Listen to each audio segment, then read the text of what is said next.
Et c'est avec Alexis Poulain ce matin. Bonjour Alexis.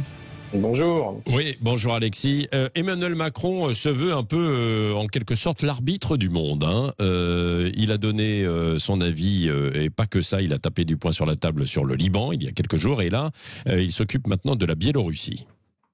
Oui, alors clairement, Emmanuel Macron a décidé de se réinventer en cette rentrée et il a choisi bien la scène internationale pour reprendre un peu de stature présidentielle.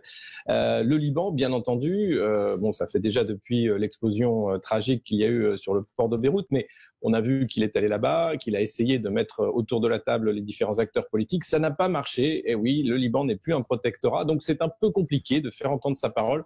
Alors, on change de braquet. Cette fois-ci, c'est l'Europe en étendard et il se rend à Vilnius où il va rencontrer l'opposante biélorusse, Tikhanovskaya, et puis où il a, dès hier, lancé une initiative de lutte contre les cyberattaques, la désinformation pour protéger les démocraties européennes avec ses partenaires.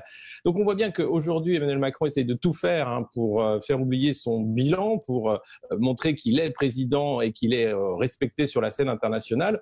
Le problème, c'est qu'en France, on est en plein cœur d'une crise sanitaire qui n'en finit pas, avec des mesures sanitaires qui sont incomprises par la plupart des Français et des commerçants, notamment à Marseille, dans le sud de la France, mais aussi un peu partout ailleurs, où on s'inquiète de voir que finalement, alors qu'on pouvait rouvrir enfin les lieux de convivialité, comme les bars, les restaurants, ils vont devoir de nouveau fermer, qu'on ne comprend pas la politique et la stratégie vis-à-vis des écoles ou des universités, qui sont là des lieux clairement identifiés comme étant des lieux de passage importants du virus. Tout est fait comme si Emmanuel Macron s'intéressait davantage à son image qu'à son pays.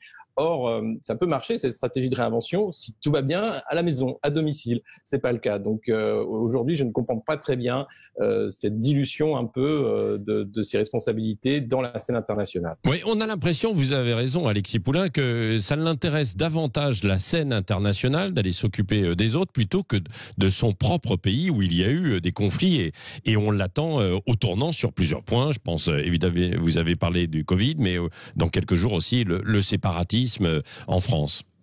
Oui, alors il va revenir bien entendu avec ce discours attendu sur le séparatisme.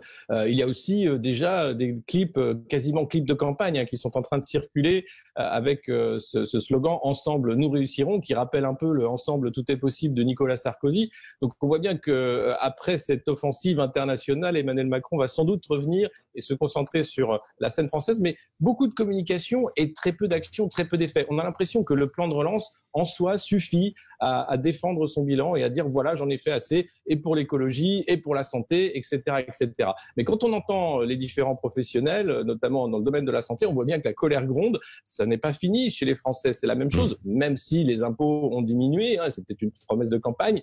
L'incertitude sur l'avenir, le risque du chômage pour de nombreux concitoyens, tout ça n'est pas du tout pris en compte par le chef de l'État. On a l'impression qu'il survole tout ça pour échapper aux responsabilités. Mais en 2022, la sanction dans les urnes fera qu'il ne pourra pas échapper à ses responsabilités. Il a 2 ans pour changer la donne, s'il le souhaite. Aujourd'hui, tout ça semble extrêmement brouillon et découle plus d'une stratégie personnelle que d'une réelle stratégie de commander-in-chief ou de chef de l'État, disons. Merci Alexis Poulain. Vous reviendrez tout à l'heure pour le petit déjeuner de l'actualité. Allez, le journal de 7h30.